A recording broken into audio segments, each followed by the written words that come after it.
BBOR Black Box Online Radio, coming to you from West Virginia. BlackBoxNed88 on Instagram for the bonus podcast. And just a quick reminder, every Monday is Zodiac Mondays. Wednesday is an Ask Me Anything. That's an AMA, so please drop your questions below for things that you would like discussed here on the show. And Friday is an Anything Goes. Any subject is fair game, mostly talking about true crime, serial killers, the Zodiac Killer, but any subject is welcome. All right, so please share some ideas in the comment section about what you would like to hear about on this channel, and let's get started. Okay, hello everybody. Today is Tuesday. It is time for True Crime Talk Radio. And just a couple of quick announcements before we begin. The first is that we will finally see the return of the Zodiac Killer channel's Interview with the Experts series, which will take place over the weekend and at some time next week to anybody who's listening to these things as they come out regularly. The new episode will be uploaded, and that series is going to be up and running again. I'm definitely looking forward to that. I am also the host of that program, so in the meantime, if you haven't heard all the episodes on the Zodiac Killer channel's Interviews with the Experts series, I would invite you to listen to them. The first one was with Thomas Horan. There's also one with Mike Morford, and then we did one with Mike Rodelli and Drew Beeson. Numerous episodes are available on the Zodiac Killer channel. Maybe one of your favorite Zodiac authors or researchers has been covered in that one, and there are going to be many more coming soon. So now's a great time to not only subscribe to this channel, but also to the Zodiac Killer channel if you'd like to follow along with everything. And I am also the host of the program Astro Psych 400.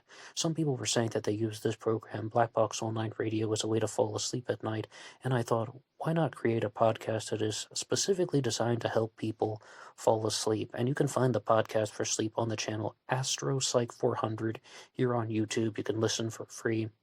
And there's some other videos on there about psychology and astrology, but there are going to be a few more of the psychological ones because it's not even talking about hardcore psychologists like Freud and Jung and Skinner, but rather more of the self-help guys that I've been following for a while. And much like with Black Box Online Radio in the true crime world, there were a lot of things that I just wanted to say in great detail and to respond as loudly as I could. So I've been doing some of that on Astro Psych 400 as well. And a great way to help out both channels is to go over to Amazon.com and have a look at the book Killer on a White Horse by me, Ned DEHAN. It is a novel, murder mystery, inspired by the Zodiac Manson connection, but it is indeed fictional. However, who doesn't love a good mystery? And there is always the Teespring page. Feel free to have a look at some of the merchandise, and remember, being weird is not a crime. But yes, indeed, today is the day for True Crime Talk Radio, so I would also like to go to another headline. Actually have to give a big thank you to Manny Grossman for checking out the channel once again, and he simply wrote in, leaving a comment on the episode, How True Crime Writers Lie to Us, by saying, I just exposed a major flaw in Maury Terry's reporting and methodology with our Nito revelations. The Ultimate Evil is a great example of how minds are messed up by sloppy work. The zeitgeist is changing a lot, and these old investigators need to be looked at with jaundiced eyes. Thanks for the good video, and much appreciated to Manny Grossman.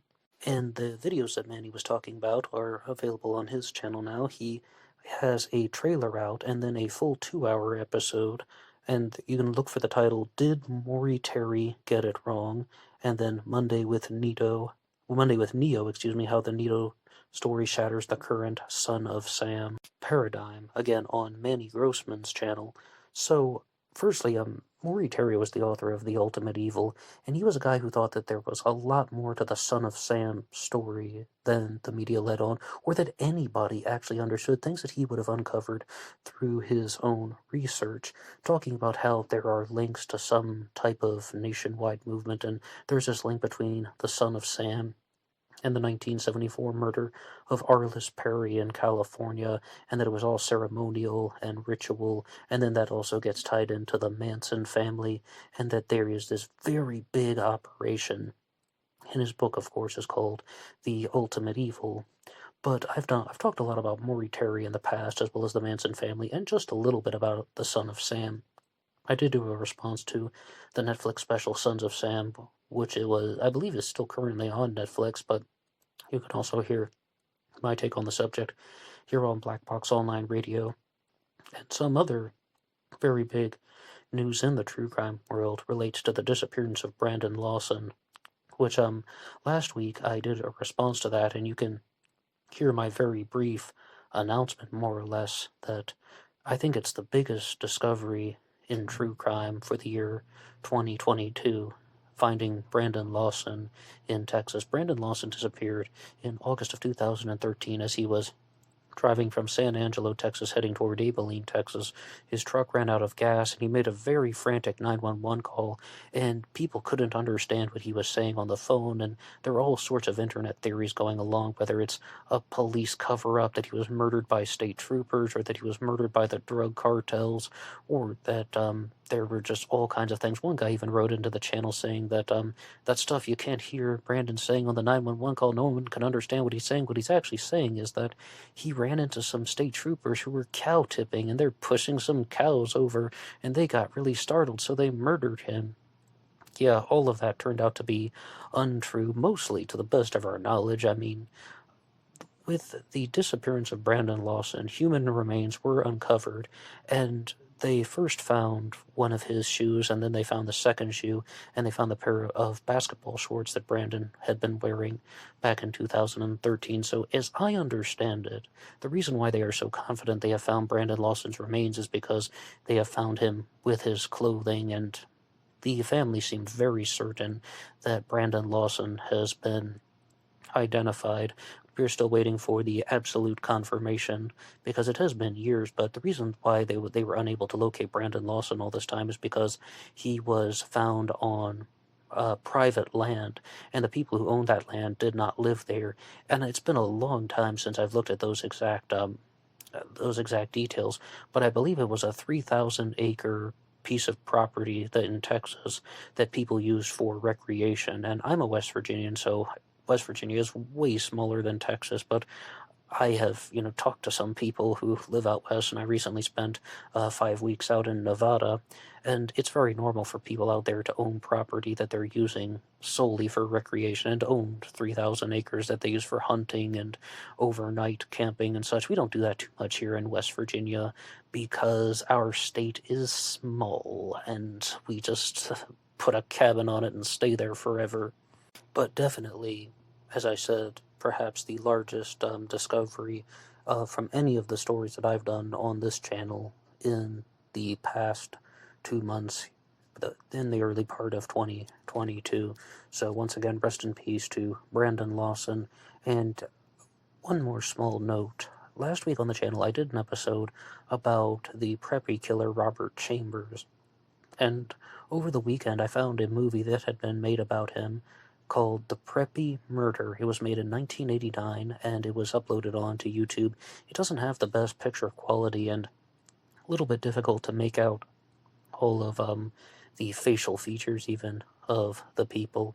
And the movie actually does feature a young Diedrich Bader in one of the supporting roles, as well as Joanna Kearns, who was the mother from Growing Pains. She played the prosecuting attorney in this film, The Preppy Murder, once again available here on YouTube for free. It tells the story of the murder of Jennifer Levin, which was committed by Robert Chambers, who was then dubbed the Preppy Killer by the media. 48 Hours has also done a story about him. But the only note I have on that is sometimes an actor's natural charisma can overtake the scene, because the real-life Robert Chambers is not likable at all, and the guy they had playing him was a very sympathetic and, he was a sympathetic individual, like you were rooting for him, or you kind of felt bad for him or sorry for him, because he came across as this nice, likable individual.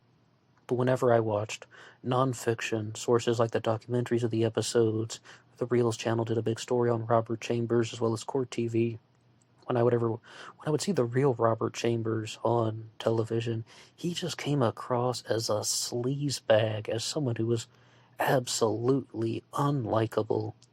And I believe it was True Crime Recaps, the YouTube channel, that said the reason why the media was swarming around this guy is because he looked like a movie star, but the exact phrasing that the host used was, he looked like the bully from a 1980s movie. So there's something very villainous about him. And it's not only the way that he looks. He was a convicted murderer, actually pleading to a lesser charge, manslaughter, I believe it was. So he did 15 years in prison for the murder of Jennifer Levin, then got out and then went back to prison again for cocaine trafficking, and will be drug trafficking. I think it's actually more than one drug going on. But he will be eligible for parole in 2024. And now finally getting to our top story of the episode, talking all about the peanut butter sandwich spy. Last night, I turned on the West Virginia news, and their top story, the breaking news headline, was that a guilty plea had been entered in one of the more bizarre cases from last year, where an engineer tried to sell government secrets to a foreign government, and he was putting like all the hidden data in a peanut butter sandwich, and they had this weird arrangement going on, and he was duped. He was actually dealing with an undercover agent, and he was busted, and a lot of the legal proceedings are going on in my home state of West Virginia. And to help us out, we have an article from the Washington Examiner called "Engineer Who Used Peanut Butter Sandwich to Try and Sell Nuclear Secrets Pleads Guilty." And this was written by Jerry Dunleavy, just citing the source once again, the Washington Examiner. The nuclear engineer accused of trying to sell submarine secrets hidden inside of a peanut butter sandwich entered a guilty plea to conspiracy charges that will put him behind bars for up to 17 years. Jonathan Tobey, age 43, who worked for the Naval Nuclear Propulsion Program, and his wife Diana were charged with espionage-related crimes after trying to trade secrets for $5 million in cryptocurrency. The FBI intercepted the plot, and when Tobey and his wife allegedly passed SD cards hidden in peanut butter sandwiches and a Band-Aid wrapper in a gum package, undercover agents were on the receiving end. Among the secrets the U.S. government most zealously protects are those related to the design of its nuclear-powered warships, said Matthew Olson, the assistant attorney for the Department of Justice's National Security Division. The defendant was entrusted with some of those secrets, and instead of guarding them, he betrayed the trust placed in him and conspired to sell them to another country for personal profit. Yeah, I can see why he's entering a guilty plea. I mean, he's not looking too good right now, and if he were to actually go to trial, he probably would be facing a lot more than 17 years. But he was almost certainly guilty to begin with, and I know we live in a country where we have innocent until proven guilty. You're not guilty until you are found guilty by a jury of your peers, but he seems pretty guilty to begin with. And back to the article. On Monday, Jonathan pleaded guilty in a West Virginia courtroom. His wife's case is being handled separately. A one-time physics teacher whose social media profile tunes interest in spycraft and who used the code name Alice agreed to return the $100,000 in cryptocurrency the FBI gave the couple to win their trust. Wow, they really went all out, but you can see why the FBI is going all out on this. This guy was selling secrets about warships. I mean, this isn't something that is what you would look the other way. It's not like he pulled out a soda from the vending machine and then sold it to somebody on the street for $1. No, there are real consequences in this, and absolutely this is a betrayal. He also agreed to allow access to the Proton mail accounts he used to communicate with the Bureau, as well as some 50 packets of secret information he tried to peddle. Guilty, Your Honor, the defendant said multiple times when asked by Magistrate Judge Robert Trumbull if he admitted to conspiring to communicate restricted data to a foreign government in exchange for payment between April of 2020 and October of 2021. And I think last year when this story was on the news, and it was on the West Virginia news a lot, but I think we were all just quite baffled by the whole thing about the intricate ways that they're hiding these SD cards and the Band-Aid and the peanut butter sandwich, and it all seemed really silly at the time. And it wasn't until I was reading out segments like this from the Washington Examiner, and there's some other articles online, that you can truly comprehend the gravity of the situation, and it's like, this is a very big betrayal to the United States government. Yeah, the guy comes off looking like a doofus when you got some undercover FBI agents like, hey, you got the goods? All right, we'll put it in a peanut butter sandwich and drop your lunchbox off on the curb and just, casually walk away into the fog. Yeah, okay, I mean, it sounds like it's all just really silly, and he's coming across as like the plot line of a comedy movie. But he's a traitor, I suppose. And not only do I suppose he entered a guilty plea of this, he is guilty of these crimes. The FBI observed him to use a dead drop in Virginia in August of 2020 with an SD card hidden in a chewing gum package.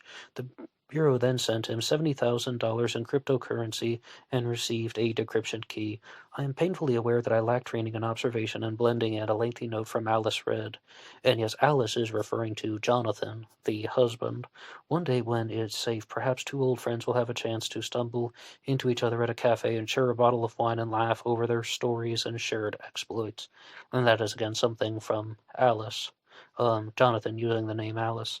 On June 26, the FBI said Jonathan Toby carried out a dead drop in West Virginia while his wife acted as the lookout, and the Bureau recovered a 16-gigabyte SD card wrapped in plastic and placed between two slices of bread and covered in peanut butter. Well, West Virginia has to be famous for something. I wish it could just be famous for Black Box Online Radio, but nope. It has to be famous for these silly shenanigans of some greedy-ass dude and his wife trying to make cryptocurrency dollars off of some undercover FBI agent. And there was another article out called This Peanut Butter Sandwich is Full of State Secrets by Lillian Stone. Food and espionage go together like peas and clandestine carrots. One former CIA operative called restaurants and cafes the lifeblood of espionage, while an entire Skyscape article is dedicated to hiding intelligence in canned goods. Am I going to end up as some sort of spy for being listed on this and citing Spyscape? No. A wannabe spy pleaded guilty to one count of conspiracy to communicate restricted data, a conspiracy that involved a peanut butter sandwich. The whole mess began in April of 2020 when he began reaching out to an unarmed foreign government looking to make a buck. At that time, he reportedly sent a package containing Navy documents and instructions about how to contact him. I believe this information will be of great value to your nation, he wrote, according to the complaint. This is not a hoax. Oh, Jonathan, and that's exactly what it says in this article here from the takeout.com. Oh, Jonathan. Months later, an undercover FBI agent reached out to Jonathan, posing as a foreign agent. Court documents claimed that he agreed to sell restricted data to the undercover agent for tens of thousands of dollars in cryptocurrency. After making the agreement, Toby conducted a series of illicit drops in West Virginia, Pennsylvania, and Virginia, delivering memory cards full of restricted data about U.S. nuclear submarine designs. One drop allegedly involved placing a memory card inside half of a peanut butter sandwich. In another drop, Toby hid a memory card inside a chewing gum package, and in another one, he used a gum wrapper. Points for creativity, I guess, although there were a lot of other food items that would have made great vessels for the espionage. A can of Frito-Lay bean dip, for example, or a massive party sub. Oh, have you ever ordered one of those massive party subs that are like 5 feet long? Now, I have never done this myself because there was always the story that they told that the band at my high school ordered one of those. Maybe it's even more than 5 feet long, and they said that they just couldn't eat it, even though they were giving it to like 20 people. There was so much of it that was left over and had to get thrown out that it was just going to waste. Well, if it's all going to go to waste, you know what you could do with that? You could hide nuclear secrets in it. I mean, that's brilliant. Maybe he wouldn't have truly been caught if he had hid the secrets inside the giant submarine sandwich. I mean, that's so tacky, though. You're hiding nuclear submarine secrets inside a giant submarine sandwich. Even I think that's a little bit cliche, but I mean, you don't know what's going to happen to the throwaway part. Maybe someone else is going to pick it up before anybody else has a chance to figure it out. It's like, no, someone threw it in the garbage. Oh, well, whatever. I'm off the hook. Yeah, you could fit a lot of memory cards on a party sub, and that one is actually a direct line from this article, the takeout.com, you could fit a lot of memory cards in a party sub. But it's going to be a little bit nasty if you're going to hide the cards in the Frito-Lay bean dip or party dip or whatever it is. That one's just going to be one of those sticky situations that you're all going to try to avoid. And on Zodiac Monday this week, I was talking about how I just signed up for the Peacock service. And Peacock plays its own commercials while I was watching something in between episodes. And they were promoting some true crime documentaries. One of them is on the Toolbox Killer, which I definitely hope to watch and respond to and explore because I'm not very familiar with that case. But they have a new documentary out on the disappearance and murder of Gabby Petito. Again, a story that truly took the world by storm last year. People talked about this whole peanut butter sandwich spy espionage issue, but they weren't really emotionally invested in it. With the disappearance of Gabby Petito, all of the evening news shows were running wild with this. I mean, I learned about Gabby Petito's disappearance because of the Lord and Arts channel, and at the time I was watching rather regularly, and I just decided to turn on John Lorden's Friday episode about whatever he was going to talk about, and he said something about the disappearance of Gabby Petito, and then I heard about her on the evening news. And then the media just went wild with it all throughout the weekend. There were all types of updates and articles and news bulletins.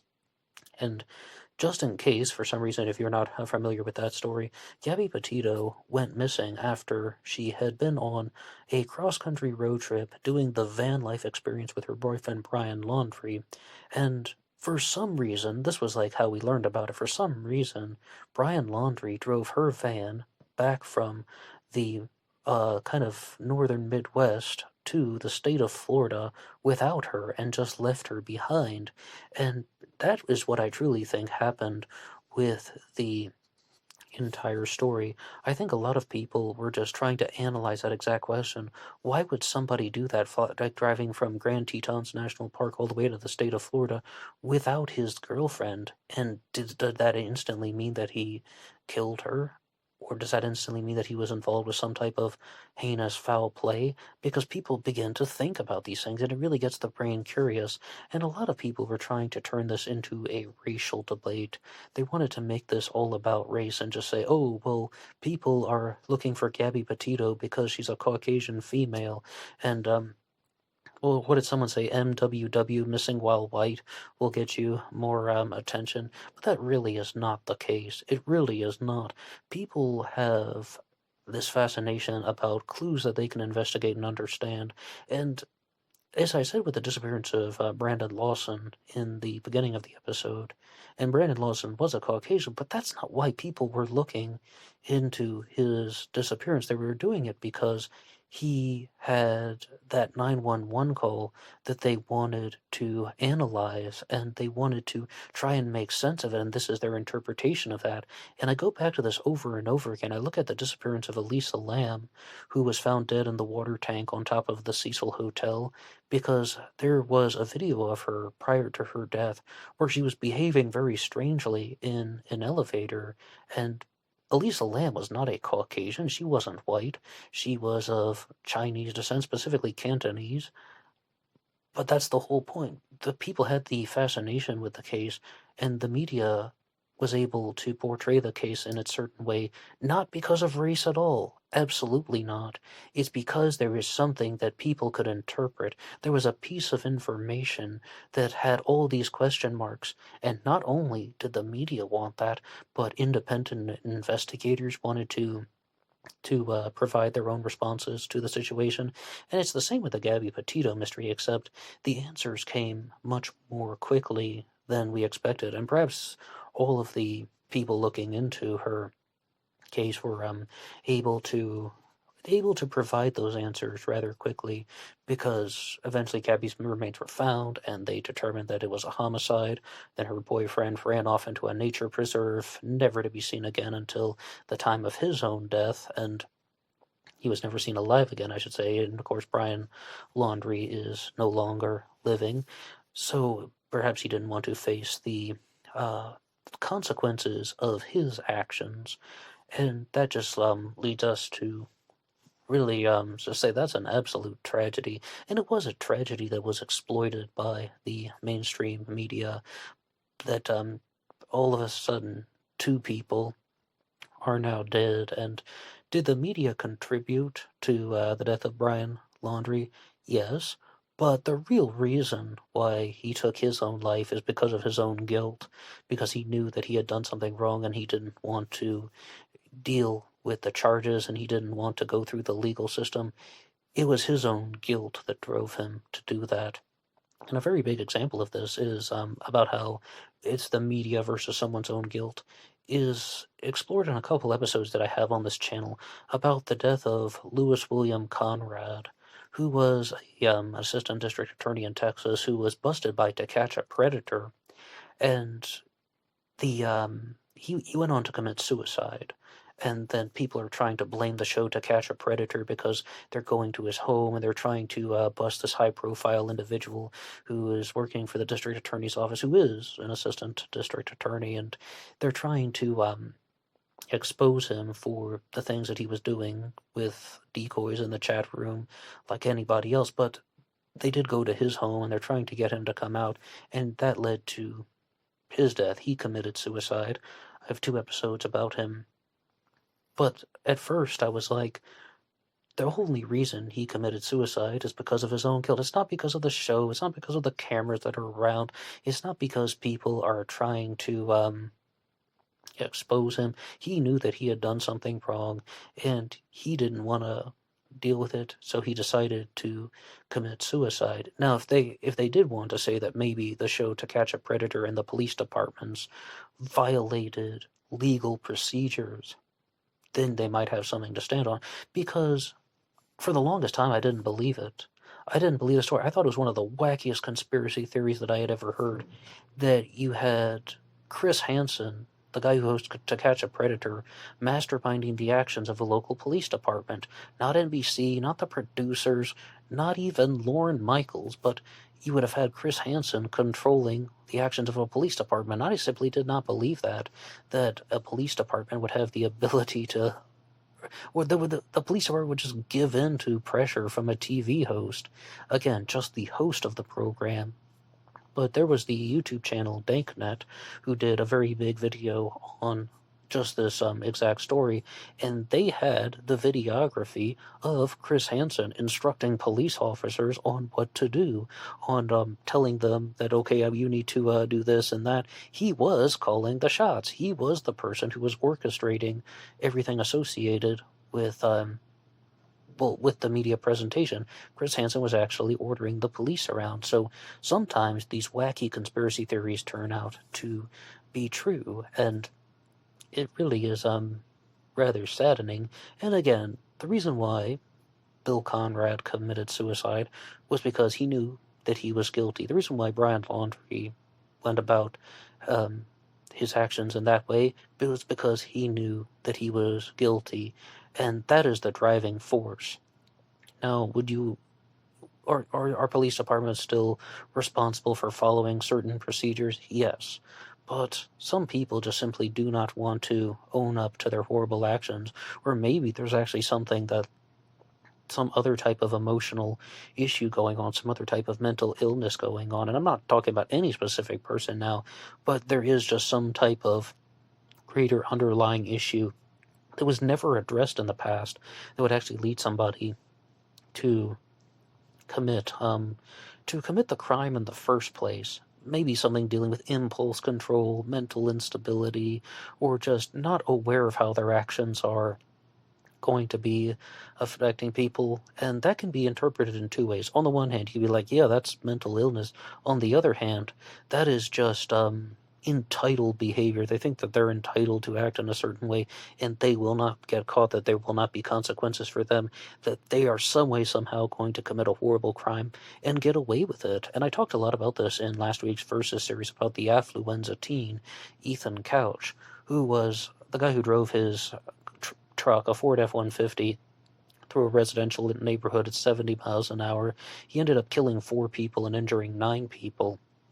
And the defense was affluenza.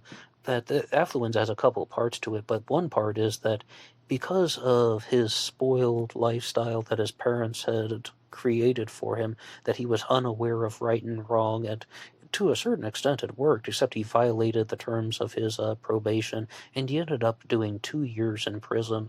But he was involved in a manhunt, more or less. They fled the country for a while, him and his mother, and they went into Mexico, and then, like I said, he did do some jail time, and he was given a second chance on life, whereas the 4 people that died because of his negligence were not given a second chance.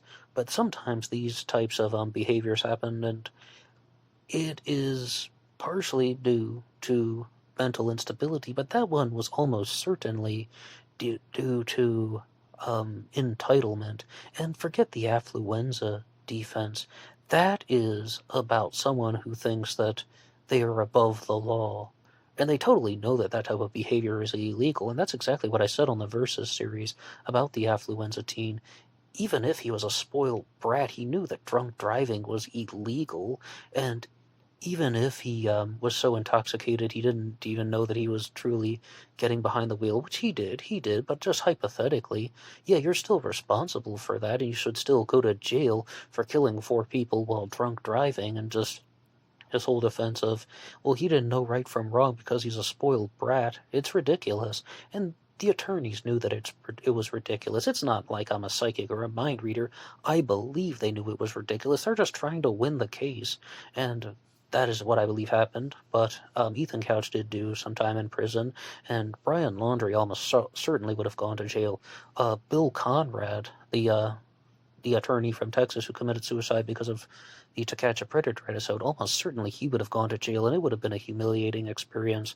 But 2 of those 3 people that I just mentioned committed suicide, and Ethan Couch did not, because he was mostly given new chances at life, and who knows what's going to happen to him in the future. However, when it comes to some of the media in the true crime world, I'm definitely going to look at more of the material on Peacock. They're also going to be launching a new show with Kate McKinnon that is about Joe Exotic and Carol Baskin, and Carol Baskin is actually played by Kate McKinnon. I'm looking forward to that one, and I don't even know why. I mean, why? We saw Tiger King, and we saw it Inside and Out, the true story, and I'm almost worried that the Peacock show, talking about Joe and Carol, is going to depreciate the storyline to a certain extent, and I think that it might overemphasize certain things that are going to be untrue. I don't know, though. I haven't seen it yet. Am I going to watch it? Absolutely. As well as I said, learning about the Toolbox Killer. But at this time, I would just want to turn it over to you guys. And what do you think about any of the things that have been mentioned in this True Crime Talk radio segment? Whether it's Zodiac Mondays coming back, or the disappearance of Brandon Lawson, the preppy killer Robert Chambers, the peanut butter sandwich spy gone wrong nonetheless, and of course Gabby Petito, and some of these other people that I've talked about, like the affluenza teen. Big rest in peace to all the victims associated with this. Gabby Petito, the 4 people killed in the affluenza teen incident, and Brandon Lawson, all of the people involved, because part of the true crime world is not only learning about the stories, but also recognizing and appreciating other people's humanity. So rest in peace to them one more time. If you have anything you would like to share in the comment section down below, I would love to read your messages. Anybody can write the show at BlackBoxOnlineRadio at AOL.com, and you can also get me on Facebook. My personal Facebook is in the description box, as well as the page for Black Box Online Radio. You can find that too. And you can always go over to Instagram, BlackBoxNid88, and I will see you over there for the bonus podcast. Until next time.